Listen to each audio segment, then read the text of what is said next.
tinggal nunggu waktu yang tepat ya. Dan satu hal lagi, kan kalau Tuhan berjanji itu ya, Tuhan tuh menggenapinya tuh nggak pernah Tuhan janji A gitu ya, Tuhan genapi A gitu tuh nggak pernah. Tuhan tuh tipe yang kalau Tuhan janjinya A, Tuhan genapinya tuh A plus gitu. Tuhan tuh tipenya yang kayak gitu tuh. Nggak pernah ngasih janji tuh, dia janji 100, dia kasih 100. Nggak, pasti ada bonusnya tuh. Jadi lagi nggak sabar aja sih menanti janji Tuhan gitu. Pasti yang terbaik. Oh yes, itu amin. Itu pasti. Oke. Nah, lanjut ke pertanyaan selanjutnya. Nah, ada juga nih, kan kadang orang yang single itu ikatan sosialnya itu kan ada banyak, maksudnya banyak hal yang bisa dicoba, ya kan? Nggak seperti yang sudah menikah. Maksudnya bukan berarti orang yang sudah menikah nggak bisa mencoba hal baru, enggak. Tapi waktu kadang terbatas, karena kan harus memikirkan bagaimana pasangannya, bagaimana kalau sudah punya anak, bagaimana anak-anaknya gitu kan. Nah, untuk hal ini kan ada banyak hal nih yang bisa dicoba sebagai seorang single gitu ya. Ada nggak sih pengalaman atau hobi baru yang menarik banget, yang lagi akhir-akhir ini Kak Ona kayaknya enjoy banget sama hal tersebut gitu, di luar itu, dari luar hubungan dan lain-lain itu? Mencoba hal baru apa ya hal baru? Enggak sih, kayaknya yang aku lakuin kayaknya hal-hal yang sudah pernah aku lakuin lah. Oh, yang paling baru banget tuh naik Gunung Agung. Wow. Ya ampun, Gunung Agung, OMG, membuatku menangis guys. Seumur hidup tuh aku mendaki baru 2 kali. Gunung Agung adalah gunung yang ketiga, dan itu membuatku menangis karena aku kurang persiapan. Tapi aku menikmati momennya. Oh, nangisnya bukan kayak terharu. Nangisnya capek banget. Capek banget.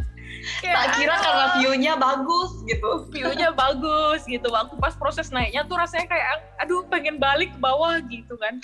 Tapi begitu sampai di atas, terus ngelihat pemandangannya tuh kayak yang wow gitu. Nah kadang-kadang kita tuh gitu, lagi di proses tuh suka nggak mau balik aja. Terus begitu kita sampai di titik di mana Tuhan udah tetapkan buat kita, baru kita wah indah banget gitu. Jadi bertahan lah, di proses tuh bertahan, jalan terus sampai puncak. Sama kayak hubungan, kadang-kadang kita udah target nih di sini ya, dia kayak gini, harus seiman, harus ini. Kemudian kayak kita lihat, aduh kayaknya kok nggak dapat, jadi diturunin banget. Di diskon. Ya udahlah, ganteng. Di blacklist. Padahal sebenarnya tunggu aja dikit lagi. Iya. Pasti kita dapat. Itu sudah, sabar sedikit. Karena waktu Tuhan pasti yang terbaik. Nah, ada juga Milka pernah kayak baca gitu. Kata-katanya itu gini, toko perhiasan kelas atas tidak pernah ramai pengunjung. Kenapa? Bukan karena barangnya jelek, udah pasti bagus. Tapi karena apa? Justru karena dia berkualitas. Gitu. Perhiasan tuh berkualitas. Jadi orang yang nggak berkualitas, anggaplah ya berkualitas, itu nggak akan bisa beli. Tertarik, nggak bisa beli gitu. Apa setuju nggak Kak? Setuju banget. Dulu pernah, aku lupa juga nih dengar khotbahnya siapa, aku lupa tentang single gitu kan. Kok misalnya, tapi waktu itu dia nyontohinnya dengan mobil gitu. Kalau mobil model Avanza, Daihatsu, pokoknya yang gitu tuh semua orang bisa beli. Semua orang bisa punya. Tapi kalau mobil-mobil mewah, mobil mewah yang limited edition itu nggak semua orang bisa beli gitu. Mobil lama di dalam showroom itu bukan berarti nggak laku. Memang perlu orang yang tepat untuk beli mobil yang tepat gitu. Mobil yang kualitas tuh, tapi kamu perhiasan. Tapi sebenarnya artinya sama sih. Yang aku dengar waktu itu tentang mobil sih. Setuju banget dong, setuju. Dan aku adalah mobil mewah itu. Amin. Perhiasan yang mahal itu. Kamiri juga. Iya, kita semua ya. Semua. Tuh. Oke. Sip. selanjutnya aku juga sempat baca juga nih ada pernyataan seperti ini, mengembangkan hubungan yang berkualitas dengan orang-orang yang memiliki minat yang sama, tetap berhubungan dengan keluarga dan teman-teman, melakukan kegiatan yang menyenangkan adalah kunci untuk mengurangi rasa kesepian gitu kan. Nah, untuk pernyataan ini sendiri, kira-kira menurut Kawana setuju nggak sih sama ini menghabiskan waktu bersama keluarga, menghabiskan waktu bersama teman-teman itu kadang ke-distract, maksudnya nggak merasa kalau kita tuh lagi sendiri gitu. Pernah nggak sih seperti itu? Setuju, tapi menurut Kawana tidak 100% benar. Tidak 100% benar karena toh aku ketemu teman-temannya minggu doang gitu istilahnya. Sisanya kan dengan pekerjaan. Kawana nggak bisa bilang pekerjaan itu adalah teman. Nggak bisa, itu akan berbeda banget, teman hangout dan sebagainya. Ketemu keluarga juga seminggu sekali gitu kan. Nggak yang sering-sering banget. Beda kalau dulu Denpasar setiap hari loh, bayangin. Setiap hari, tapi nggak... kita ngerasa sepi atau enggak itu tergantung hatimu, gimana ya, mungkin lebih tepatnya gini, kita ngerasa sepi atau enggak itu tergantung bagaimana, ini buat Kawana secara pribadi ya, ini bukan hal yang, bukan kebenaran, enggak, ini buat pengalaman Kawana sendiri, sepi atau enggak itu tergantung kamu deket apa enggak sama Tuhan. Seringkali kenapa orang ngerasa kesepian, seringkali kenapa orang ngerasa kayak boring, itu pasti enggak, ini bukan kebenaran ya, sekali lagi ya, ini hanya pengalaman Kawana. Itu pasti karena hubungan sama Tuhannya lagi kendor. Tapi kalau kita punya hubungan sama Tuhan itu nggak kendor, istilahnya walaupun kita nggak ada teman, walaupun kita nggak ada keluarga, itu nggak akan membuat kita ngerasa kesepian, itu nggak akan membuat kita ngerasa lonely atau semacamnya. Tapi begitu kita tidak punya hubungan dengan Tuhan, ada teman pun kita bisa ngerasa bahwa kesendirian. Ada keluarga pun kita kadang mungkin bisa merasa bahwa kenapa aku ngerasa sendirian ya. Kalau udah mulai ada rasa yang nggak beres kayak gitu, coba periksa lagi hubungannya sama Tuhan. Pasti ada yang nggak beres. Itu pengalaman pribadi. Sekali lagi ini bukan doktrin atau kebenaran, itu pengalaman Kawana secara pribadi. Gitu. Tapi Milka juga rasakan sih Kak. Maksudnya kayak orang selalu nanya gitu, kok nggak niat gitu atau apa gitu. Karena menurutku saat ini saya nggak rasa sepi gitu sendirian. Karena ya punya pelayanan, punya teman-teman ya. Terutama di pelayanan gereja, banyak kegiatan. Mungkin bagi orang-orang yang di luar, karena mereka kurang aktivitas, kurang dekat sama Tuhan, itu yang buat mereka sepi gitu. Akhirnya kan sekarang ada tuh kayak aplikasi-aplikasi nyari jodoh atau suka bingung sih. Tapi kan itu prinsip orang ya, boleh-boleh aja. Yang penting ya siapa tahu anak Tuhan yang didapat. Iya kan Kak? Jodoh dari mana aja. Kawana juga pernah nyoba kok aplikasi-aplikasi itu. Hanya karena kepo isi dalamnya apa sih gitu.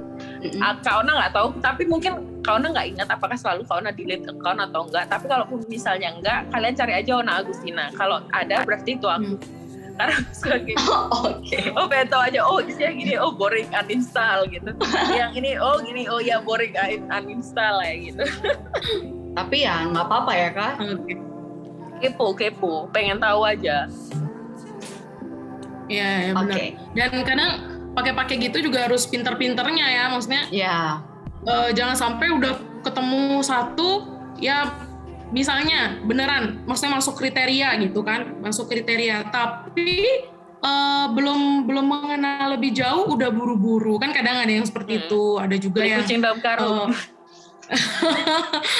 Ada langsung tergiur gitu loh, maksudnya langsung tergiur, ya aku udah lama jomblo, tiba-tiba didatangkan persis dengan yang kita minta gitu kan. Nah, tetap harus saling mengenal dulu, mengenal dulu, harus sama-sama kenali karakter dan balik lagi, karena itu akan kita aja seumur hidup gitulah ya istilahnya ya gitu. Betul. Nah, dan yang tadi aku tangkap dari yang Kawana bilang gini, aku juga mengalami ya yang Kauna jelaskan tadi itu, yang Kauna bilang bagaimana hubungan kita dengan Tuhan gitu. Hubungan sesama, hubungan keluarga oke lah. Gimana hubungannya dengan Tuhan? Bener banget. Kayak aku pun memiliki banyak pengalaman yang benar-benar memberkati aku gitu kan, karena sebelum-sebelumnya aku merasa ya aku dengan kehadiran teman-temanku dan juga keluargaku yang selalu support, itu aja aku sudah merasa kalau ya udah sih nggak kepikiran ke sana gitu. Aku lebih fokus pada studi, lebih fokus pada apa yang bisa aku kerjakan setelah kuliah lulus gitu. Dan ternyata setelah benar-benar kayak kembali lagi menemukan cinta mula-mula sama Tuhan, nah itu titik di mana aku merasa kalau ya benar-benar kayak kamu harus benar-benar gimana hubunganmu dengan bapamu, bagaimana hubunganmu selama ini, entah itu memuji, menyembah, itu benar-benar penting buat bekal hidup kita gitu kan. Kayak ya dalam cari jodoh itu kan dikasih apalagi kalau kita bisa dengar suara Tuhan gitu ya kan, itu luar biasa banget gitu. Dan semuanya tergantung dari bagaimana hubungan kita sama Bapa kita di sorga. Betul sekali. Haleluya. Haleluya. Sangat terberkati sekali hari ini. Pun terberkati oleh Kak Mary. Mungkin Milka ada yang mau ditanya. Oke. Silakan Milka. Ya. Mungkin ada yang mau ditanya lagi? Banyak. Kak Ona. Iya. Kan Tuhan juga bilang ya, bahwa carilah dahulu kerajaan Allah, maka semuanya akan ditambahkan kepadamu. Saya percaya banget itu. Kenapa? Kalau kita cari Tuhan, jangankan jodoh, berkat-berkat yang lain, mau perekonomian, studi, itu pasti semuanya akan mengikuti kok. Dan itu pasti sesuai dengan yang kau butuhkan, gitu. Yeah. Jadi dia nggak akan kasih, apalagi anaknya ya, dia nggak akan mungkin kasih yang nggak terbaik. Masakan yang nggak kenal dia aja, yang nggak percaya sama Tuhan, dia tetap kasihi, Tuhan tetap kasihi, apalagi kita. Kalau masalah jodoh, saya percaya Tuhan tuh apa sih gitu, maksudnya pasti dia berikan. Itu hal kecil buat Tuhan, perkara kecil. Cuma dia pengen, karena kita tuh anak kesayangannya. Yeah. Itu positive thinking-nya. Memang betul. Iya kan Kak? Betul. Positive thinking-nya. Bahwa kita ini adalah anak kesayangan Tuhan, maka pasti dia berikan yang terbaik. Dalam Amsal 19 ayat 2 juga bilang kan, orang yang tergesa-gesa akan salah langkah. Maksudnya saya percaya bahwa persiapkan aja dulu yang terbaik. Kata Kak Ona, jadi versi terbaik dalam dirinya kita, maka Tuhan juga pasti kasih yang terbaik gitu. Di masa menunggu ini, betul. Kak Ona happy? Happy banget. Pernah nggak, maksudnya terlintas bosan, ada nggak? Bosan dikit gitu? Apa terus positive thinking? Bosan itu balik lagi kayak tadi yang Kak Ona bilang, datang itu ketika hubungan Kak Ona sama Tuhan kendor. Itu pasti berasa bosen sendiri, tapi begitu balik lagi, melekat lagi, nggak terlintas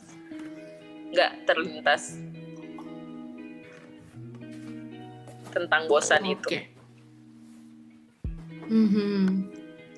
Tapi kan ada juga ya Kak, yang orang-orang tuh bilang gini, mungkin kamu tuh terlalu menjadi perempuan yang independen gitu, sehingga orang tuh malas gitu. Orang kayak kayaknya nggak bisa deh sama dia kayaknya bisa hidup sendiri. Apa Kakak itu tahu bahwa itu juga kesalahan? Itu bukan kesalahan. Karena aku tahu Kakak ini pekerja gitu, pekerja keras, bisa menghidupi diri sendiri mungkin, bahkan keluarga. Pernah nggak itu terpikir bahwa apa saya salah ya? Apa saya terlalu gimana? Oke, sorry ya, ngegas mulu nih kawan nih.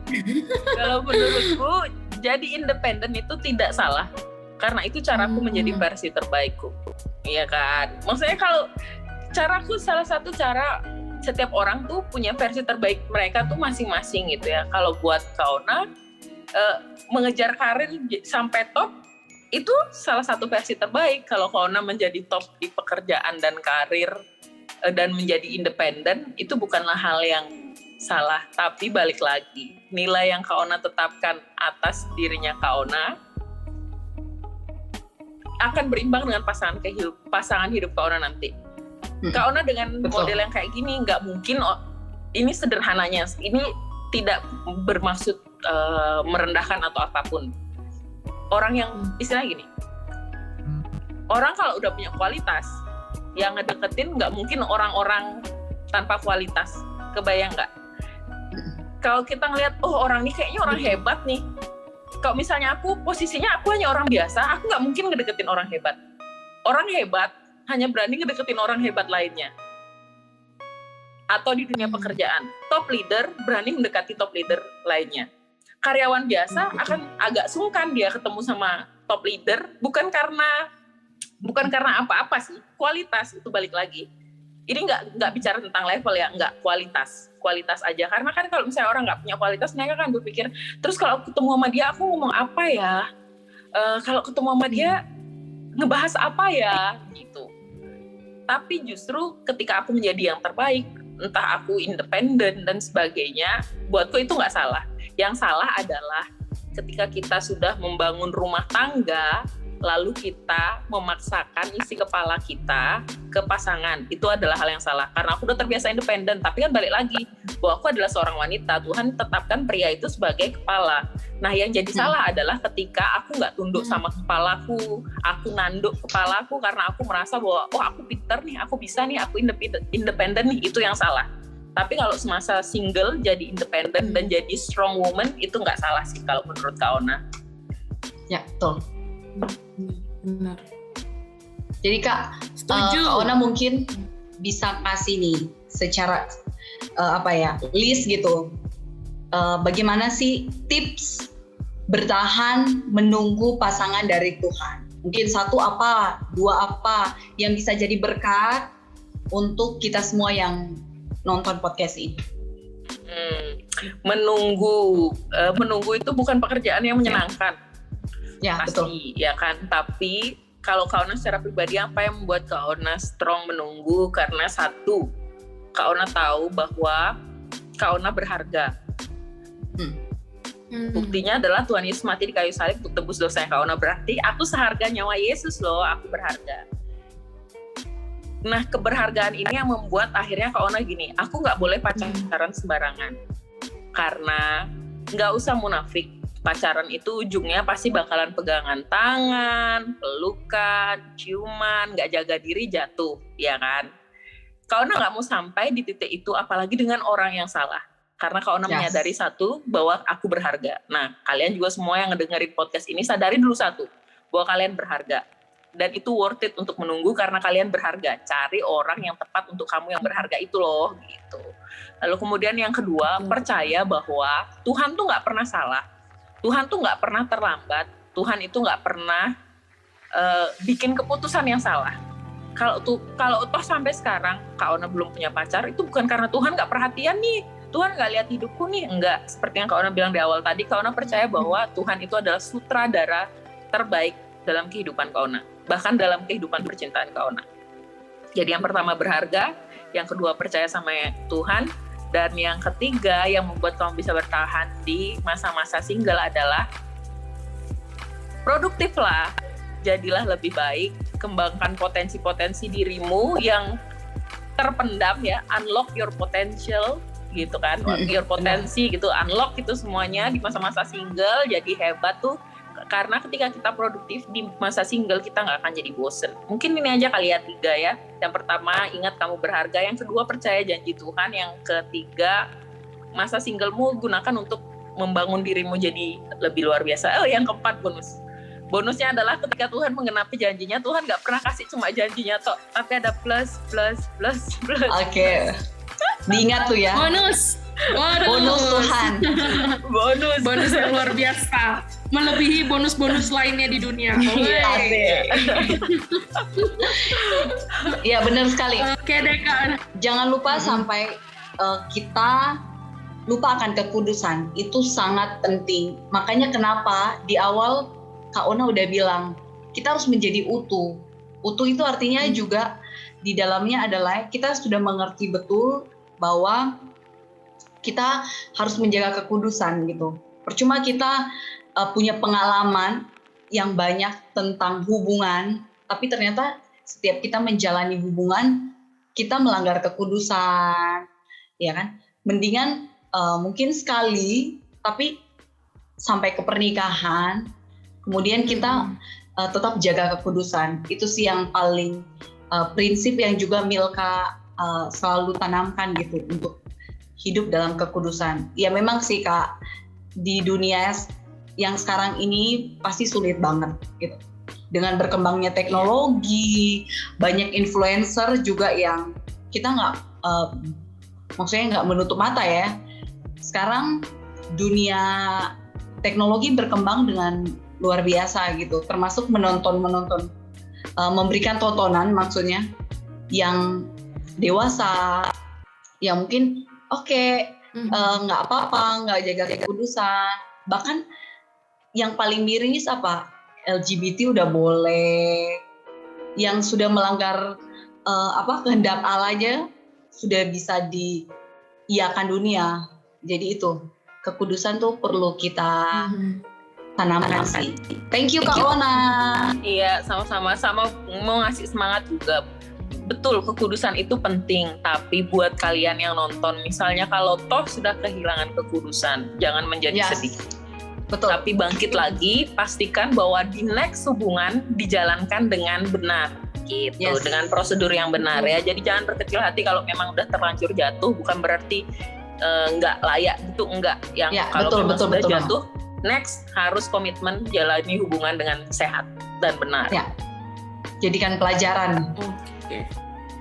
Siap. Terima kasih banyak Kak Ona yang sudah meluangkan waktunya. Nggak terasa ya kita ngobrol-ngobrol udah sejam lebih kayaknya. Iya. Kalau sama Kak Ona gitu. Topiknya relate gitu ya, dan tadi benar-benar aku nangkep banget apa yang Kak Ona bilang. Terus kita dibukakan lagi ya lebih luas lagi pandangan kita. Yang pertama itu adalah single itu worth it, menunggu itu worth it. Yang penting selalu andalkan Tuhan dan bagaimana hubungan kita dengan Tuhan. Sip. Nah teman-teman, karena waktu kita sudah habis, sebelum aku menutup podcast kita kali ini, lagi-lagi aku mau ingatkan teman-teman untuk jangan lupa subscribe channel Fantastic Youth Shalom, nonton video-video sebelumnya, ya kita udah ada beberapa konten, ada podcast, ya juga ada ibadah, pujian dan penyembahan ibadah. Komen juga kalau kalian benar-benar tertarik untuk komen atau ada saran-saran yang mau kalian sampaikan, boleh di komen, boleh juga nyalain loncengnya karena kita bakal terus upload konten-konten lain yang pastinya menarik dan juga bisa memberkati teman-teman semua. Ya, terus akhir kata saya ucapkan terima kasih kepada Kak Ona, Milka, dan teman-teman semua yang sudah meluangkan waktunya untuk mempersiapkan podcast ini. Yeay, kita ketemu lagi di kesempatan selanjutnya. Dadah, God bless you.